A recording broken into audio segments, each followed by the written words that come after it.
On the announcement of assembly elections by the Election Commission of India on Friday, Haryana CM Naryap Singh Saini on Saturday held a press conference. Welcomed the announcement. Speaking during the conference, Saini said that the BJP is ready for the elections and expressed confidence in forming the government in Haryana for the third term. CM said in the last 10 years, they have developed Haryana without any discrimination and attacking the opposition.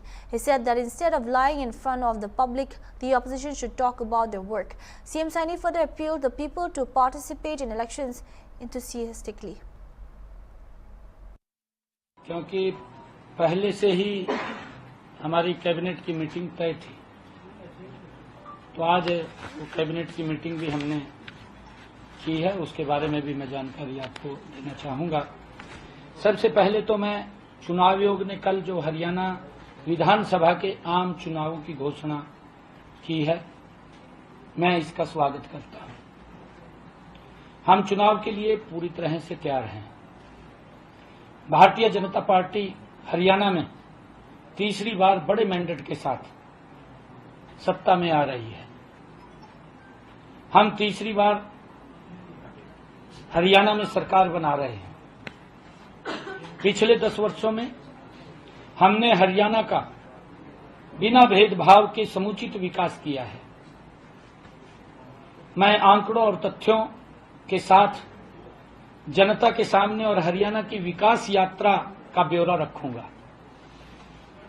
साथ साथ विपक्ष के लोगों से भी इस बात के लिए हम पूछेंगे कि जनता के सामने झूठ बोलने से बेहतर तो ये रहेगा कि वो अपने कामों का गुणगान करना चाहिए, उनको बताना चाहिए कि हमने ये काम किया, हम यहां पर रहे। झूठ फैलाने में लगे हुए हैं।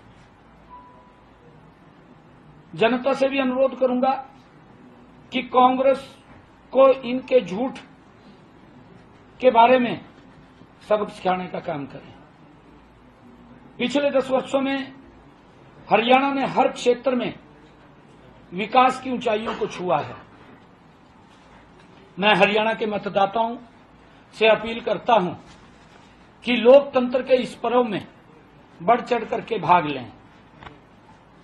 अपना मत अवश्य वो डालें। मैं ये अपील करूंगा क्योंकि मतदान महादान है।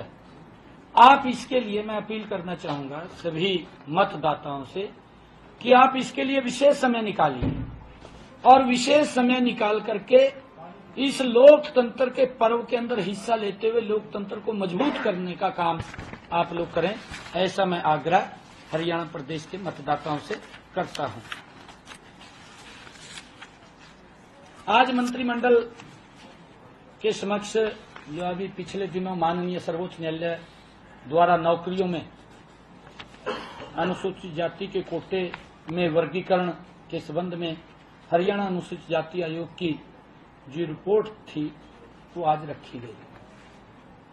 उस रिपोर्ट को कैबिनेट ने स्वीकार कर लिया और स्वीकार किया है क्योंकि चुनाव आचार संहिता लगी हुई है।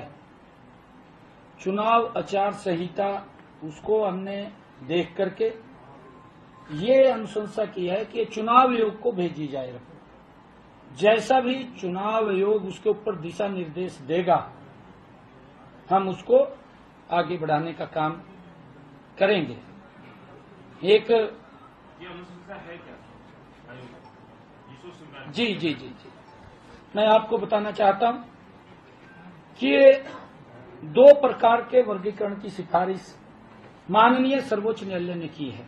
एक अन्य अनुसूचित जाति, दूसरा वंचित अनुसूचित जाति। उसके अंदर जो ऐसी समाज के अंदर गरीब व्यक्ति है, ऐसे लोगों को, और उसके अंदर आयोग ने ये विश्लेषण भी किया क्योंकि रिपोर्ट पिछली कैबिनेट के अंदर हमने आयोग को भेजी थी। आयोग ने जो एससी आयोग है उसने